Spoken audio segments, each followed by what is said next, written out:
আসসালামু আলাইকুম প্রিয় দর্শক, অন্য মঞ্চের আলাপ চাইতে আপনাদের সকলকে আমন্ত্রণ জানাচ্ছি। একটি মজার বিষয় নিয়ে কথা বলতে এসেছি, মজার বিষয়ে আলাপ করতে এসেছি। সেটি হচ্ছে বাংলাদেশের পরবর্তী সেনাপ্রধান কি গোলাম আজম পুত্র হচ্ছেন? এই প্রসঙ্গটি নিয়ে আপনাদের সামনে কথা বলবো। বিষয়টি বেশ আলাপের, বেশ চর্চার। সাম্প্রতিক সময়ে চর্চাটা আরো অনেক বেশি বেড়ে গেছে। এটি নিয়ে আমি গত প্রায় কয়েক মাস আগে, 4-5 মাস আগেই একটি ভিডিও দিয়েছিলাম। সেই ভিডিওতে কিছু ফুটেজও ব্যবহার করেছিলাম। সেই ফুটেজেরই অংশ গোলাম আজম পুত্রের একটি সাক্ষাৎকার দিয়ে আমি আলাপটা শুরু করতে চাই। চলুন আমরা আগে সাক্ষাৎকারটা দেখি, তারপরে আমরা আলাপ করি। ব্রিগেডিয়ার জেনারেল হিসেবে দায়িত্ব পালন করেছিলেন। প্রোটোকল অনুযায়ী আপনার এতদিনের সেনাপ্রধান অনেক আগেই হয়ে যাওয়ার কথা ছিল, বা সেই অন্যায়ভাবে আপনাকে বরখাস্ত করা হয়েছিল 2009 সালে, এবং এখন পরবর্তীতে সরকার আপনাকে অবসর দিয়েছে। আপনার কি ইচ্ছে হয় যে স্যার, মানে আবার আপনার এই প্রিয় বাহিনীতে ফিরে যেতে, বা আপনি মানে সেই আইনগতভাবে বা আপনি শারীরিকভাবে সেই ফিট আছেন কিনা? কয়েকটা একটা আইন, একটা শারীরিক, একটা আবেগ, যেটা আপনি বলেন। আপনি যদি আইন বলেন তাহলে আমার সরকারি চাকরির বয়স পার হয়ে যেতে সুযোগ নাই। আপনি যদি আবেগ বলেন, আর আরেকটা কি বললাম, শারীরিকভাবে আমি এখনো 50-এর কম বলে আমার বয়স আমি ফিল করি। আমি নিজে এখন ঢাকা শহরে গাড়ি চালিয়ে বেড়াই, যেটা আমার বয়সে কেউ চালায় বলে আমি জানি না, এবং সবাই আশ্চর্য হয়। আমার এখন 67 চলছে। আমি ঢাকায় গাড়ি চালিয়ে বেড়াই। ঢাকা শহরে গাড়ি চালানো খুব কঠিন কাজ। এখন যেরকম ট্রাফিক ডিসিপ্লিন, গাড়ি চালিয়ে বেড়াচ্ছি, আমি যে কোনো কাজ করতে পারি। ফিজিক্যালি আমি ফিট, আবেগে আমি শতভাগা। আমি যদি মৃত্যু পর্যন্ত দায়িত্ব পালন করেন, আমি মৃত্যু পর্যন্ত দায়িত্ব পালন করতে পারেন। আমি আমার যেটা বলি, আমার অনুপ্রেরণা মানে 16 বছর রক্তবিন্দু একজন সৈনিক। আমি born to be a soldier. So I'd love to die as a soldier. তো আবেগ দিতে সবকিছু হয় না। আইন অনুযায়ী এর কোনো সুযোগ নাই। তবে সরকার চাইলে আইনের বাইরে অনেক কিছু করতে পারে। 1971 সালে জেনারেল ওসমানীকে, যিনি অবসরপ্রাপ্ত ছিলেন এবং তারপরে উনি এমপি হয়েছেন, ওনাকে 4টা পদোন্নতি দিয়ে ওনাকে সেনাপ্রধান করা হয়েছে। এবং উনি যে বাহিনী কোনোদিন কমান্ড পায় না, আপনারা তো জানেন না, আর্মি সার্ভিসেস করি লোক, যারা কোনোদিন যুদ্ধ করা তো দূরের কথা, কামানের গোলার আওয়াজও শোনে না, 20-25 মাইল দূরে থেকে শোনা যায়। উনি এএসসির অফিসার, পৃথিবীর ইতিহাসের কোথাও ব্রিগেড কমান্ডও করে না, আর সেই ডিভিশন বাদ দিয়ে উনি 3 বাহিনীর কমান্ডার হয়েছে। সরকার চাইলে কত কিছু তো পারে। আল্লাহ তো দিলে যেটা লেখা রেখেছে সেটাই হবে। এই জন্য আমি এটা নিয়ে পেরেশান নই। বাট আমি যদি সুযোগ দেওয়া হয় যে তুমি চাও কিনা, আমি জান দিয়ে দেবো সেনাবাহিনীর জন্য। প্রিয় দর্শক, গোলাম আজম পুত্র ব্রিগেডিয়ার জেনারেল অবসরপ্রাপ্ত, এখন তিনি বরখাস্তকৃত ছিলেন। অবসরপ্রাপ্ত আব্দুল্লাহ আমান আজমির সাক্ষাৎকার দেখলেন।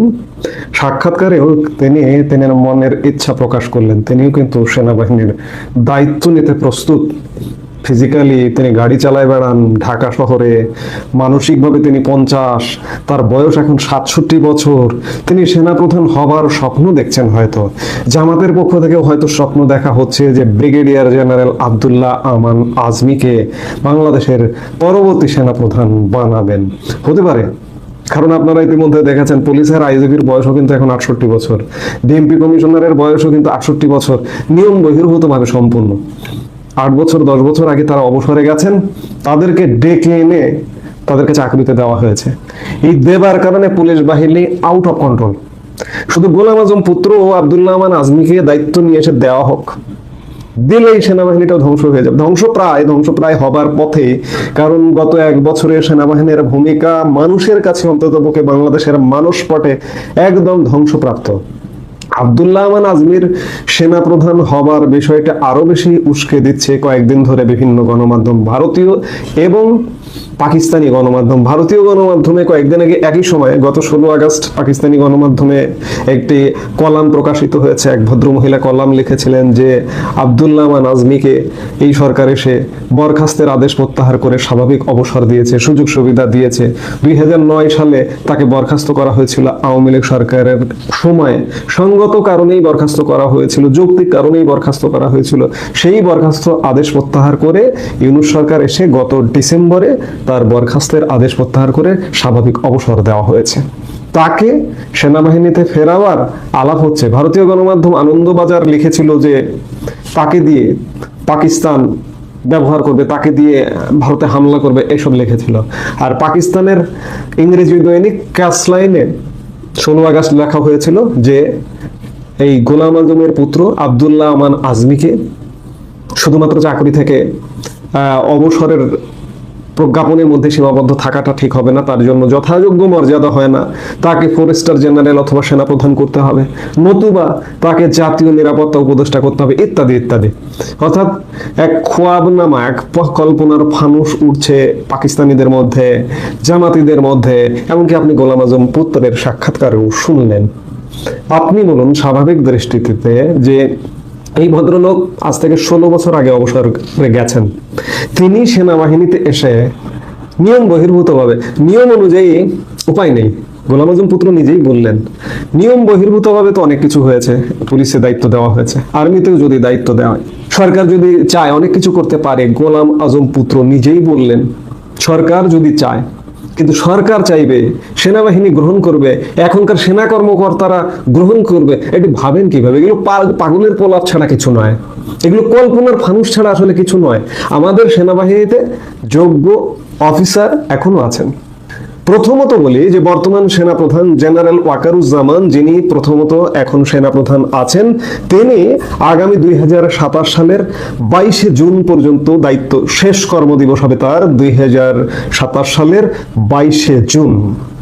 তার আগে যদি কোনো ঘটনা ঘটে, তিনি যদি স্বেচ্ছায় পদত্যাগ করেন বা চলে যেতে চান, তাহলে তারপরেও অত্যন্ত চৌকস কয়েকজন অফিসার আছেন, তাদেরকে বাদ দিয়ে আব্দুল্লাহ আল আমান আজমিকে নিয়ে আসা হবে সেনাবাহিনীতে, আর সেনাবাহিনী চুপচাপ বসে থাকবে, ললিপপ খাবে। এটি আমি বিশ্বাস করি না অন্তত পক্ষে। জেনারেল ওয়াকারুজ্জামানের ব্যাটসম্যানদেরকে বিদায় করে দেওয়া হয়েছে বা বিদায় হয়ে গেছেন বা চাকরি থেকে বাদ দেওয়া হয়েছে। বিশেষ করে ডক্টর মোহাম্মদ ইউনূসের সরকার গ্রহণের পরই কয়েকজন লেফটেন্যান্ট জেনারেলকে বাদ দেওয়া হয়েছে, চাকরি থেকে বহিষ্কার করা হয়েছে, বরখাস্ত করা হয়েছে। যার কারণে জেনারেল ওয়াকারুজ্জামান 13তম বিএমএ লং কোর্সের চাকরিতে ঢোকা একজন মানুষ। 13তম ব্যাচের এই মুহূর্তে কেউ নেই, 14তম ব্যাচের এই মুহূর্তে কেউ নেই, 15তম ব্যাচের এই মুহূর্তে কেউ নেই, এগুলো সব ফাঁকা করে ফেলানো হয়েছে।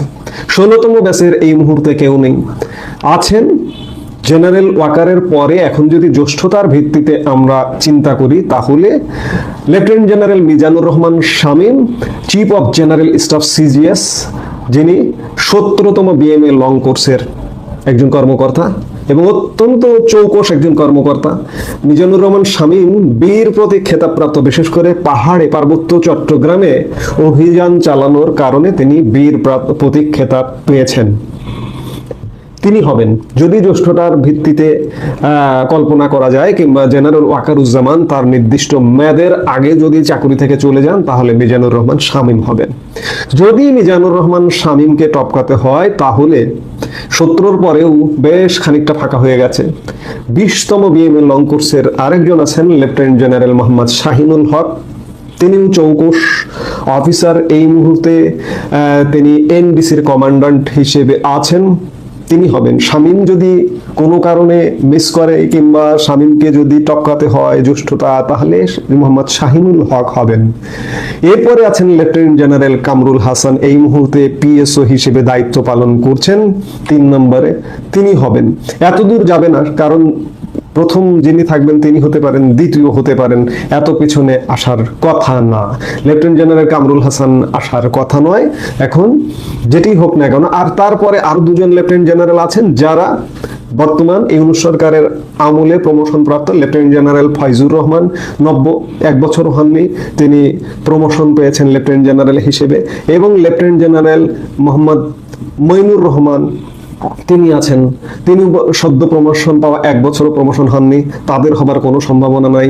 Lieutenant general Faizur Rahman QMG হিসেবে আছেন এবং lieutenant general Moinur Rahman GOC army training and doctrine command ময়মনসিংহে আছেন।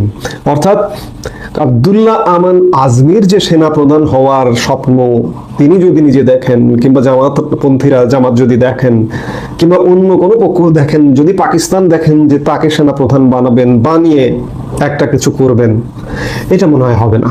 কারণ পুলিশের চেইন অফ কমান্ড আজও পর্যন্ত আসেনি। সেই ভুল কি আবারও করবে? পুলিশ কিন্তু এখনো তাদের আইজিপি কে কিংবা ডিএমপি কমিশনারকেও মানছে না, মানতে পারছে না, যার কারণে শৃঙ্খলা আসেনি এবং আসবেও না।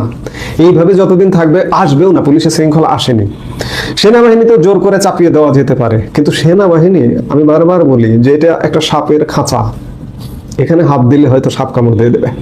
কাজেই এই স্বপ্ন বা কল্পনার যে ফানুস ওড়ানো হচ্ছে, এই স্বপ্ন বা কল্পনার ফানুস কল্পনাতেই থাকবে। বাস্তবে কল্পনায় অনেক কিছু করা যায়, বলা যায়। আমি গতকালকেও বলেছিলাম, পাকিস্তানি ক্যাচ লাইনে যে আর্টিকেলটা, সেই আর্টিকেলের প্রেক্ষিতে এক মহিলা লিখেছেন, অনেকে অনেক কিছু লিখতে পারে, ওটা কল্পনার মধ্যেই থাকতে পারে, কিন্তু বাস্তবতা সম্পূর্ণ ভিন্ন। এই বাস্তবতা কোনোভাবেই বাস্তবায়িত হবে না, এ ব্যাপারে নিশ্চিত করে বলতে পারি। আমি আসলে এই বিষয়টাই, ফালতু কল্পনার বিষয়টা নিয়ে আলাপ করতে চাইনি আলাদা করে, যে আব্দুল্লাহ আল আমান আজমিকে সেনাপ্রধান করা হবে।